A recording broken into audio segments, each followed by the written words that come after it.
दोस्तों, मेरी हिंदी क्लास में फिर से आपका स्वागत है। दोस्तों, आज मैं जो अपना टॉपिक शुरू करने जा रही हूँ वो है संज्ञा। संज्ञा तो हम बचपन से ही पढ़ते चले आ रहे हैं, लेकिन ये एक बहुत इम्पॉर्टेंट टॉपिक है और मैं अपनी कक्षा में उन्हीं चीज़ों को मोस्टली ले रही हूँ जो हमारे लिए हिंदी भाषा को स्पष्ट करने के लिए, समझने के लिए बहुत ज़रूरी हैं। तो दोस्तों, आज का हमारा टॉपिक है संज्ञा। संज्ञा को इंग्लिश में बोलते हैं नाउन। जो बच्चे इंग्लिश मीडियम स्कूल में पढ़ते हैं उनको कई बार समझने में बहुत दिक्कत होती है और उन बच्चों की मोस्टली हिंदी वीक होती है, तो उसको क्लियर करने के लिए मैं दोनों में ही आपको समझा रही हूँ। संज्ञा का मतलब है नाउन। नाउन किसी वस्तु, स्थान और प्राणी के नाम को हम संज्ञा कहते हैं, संज्ञा के नाम से जानते हैं। और दोस्तों, प्राणी हो गया person, place, person, things, place and feelings. तो ये हुआ हमारा प्राणी, वस्तु, स्थान और भाव। तो इन सबको मिलके हमारा बनता है संज्ञा। जो शब्द हमें इन सब चीज़ों का ज्ञान कराते हैं उनको हम संज्ञा कहते हैं। उसको हम इस तरह से परिभाषित करते हैं कि किसी वस्तु, स्थान, प्राणी व भाव के नाम को संज्ञा कहते हैं। दोस्तों, संज्ञा के 3 भेद होते हैं जो इस प्रकार से हैं: व्यक्तिवाचक संज्ञा, जातिवाचक संज्ञा और भाववाचक संज्ञा।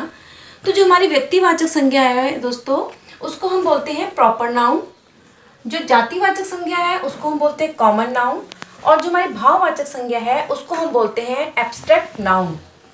तो दोस्तों, यहाँ पे जो मैंने आपको इंग्लिश में भी इनके मीनिंग बताए हैं, उसका मेरा तात्पर्य ये है कि जब हमारे बच्चे हिंदी को पढ़ें या संज्ञा को पढ़ें तो वो ये जाने कि इसका हिंदी में इसको हम किस नाम से जानते हैं और इसका इंग्लिश प्रोनाउंसिएशन हम किस तरह से करते हैं।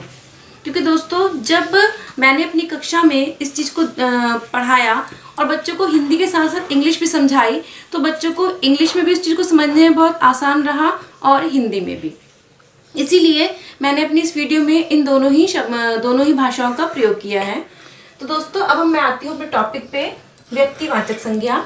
व्यक्तिवाचक संज्ञा से तात्पर्य हमारा उस संज्ञा से है जो किसी व्यक्ति विशेष के नाम को संबोधित करती है। जैसे कि यहाँ मैंने कुछ नाम लिखे हैं। यहाँ सचिन आ गया है। सचिन नाम जो है हमारा प्राणी में आ जाता है। तो ये हमने एक पर्टिकुलर नाम दिया है। अगर मैं यहाँ बोलती कोई लड़का तो वो स्पष्ट नहीं होता, वो व्यक्तिवाचक संज्ञा में नहीं आता। किंतु यहाँ मैंने बोला है सचिन, तो ये व्यक्तिवाचक संज्ञा है। मेरठ, गुलाब और टमाटर, ये सभी हमारे व्यक्तिवाचक संज्ञा है, क्योंकि इसमें मैंने पर्टिकुलर उनका एक नाम से संबोधित किया है। और दोस्तों, दूसरा जो हमारा भेद होता है संज्ञा का, वो होता है जातिवाचक संज्ञा। तो दोस्तों, जातिवाचक संज्ञा से तात्पर्य उस संज्ञा से होता है जो कि हमें किसी जाति का बोध कराती है। जैसे कि मैंने भी आपको ऊपर समझाया भी था कि मैंने यहाँ लिया सचिन, तो सचिन एक किसका नाम है? एक लड़के का नाम है। तो लड़का हमारा जातिवाचक संज्ञा है और सचिन हमारा व्यक्तिवाचक संज्ञा है। और दोस्तों, उसके बाद मेरा दूसरा है शहर, सब्जी। तो शहर का मतलब, शहर तो बहुत सारे होते हैं, जैसे पंजाब भी है, दिल्ली है, चंडीगढ़ है, हरियाणा है ना। लेकिन यहाँ मैंने आपको शहर का पर्टिकुलर नाम नहीं दिया, सिर्फ यहाँ पे शहर लिखा है। तो इसका मतलब क्या है कि वो शहर की जाति को संबोधित कर रहा है। तो दोस्तों, ये हमारा हुआ व्यक्तिवाचक संज्ञा और दूसरा हमारा हुआ जातिवाचक संज्ञा। उसके बाद हमारा आता है भाववाचक संज्ञा, यानी कि एब्स्ट्रैक्ट नाउन। तो दोस्तों, भाववाचक संज्ञा वो संज्ञा है जिसमें कि हम अपने भावनाओं को व्यक्त करते हैं, जिसके द्वारा, जैसे कि किसी व्यक्ति, वस्तु या स्थान के गुण, भाव, दोष, गुण, भाव अथवा दोष का जो बोध कराते हैं शब्द, उनको हम बोलते हैं भाववाचक संज्ञा या एब्स्ट्रैक्ट नाउन। जैसे कि यहाँ मैंने बताया भी है आपको। देखिए, बूढ़ा एक क्या हो गया हमारा, ये हमारी हो गई संज्ञा।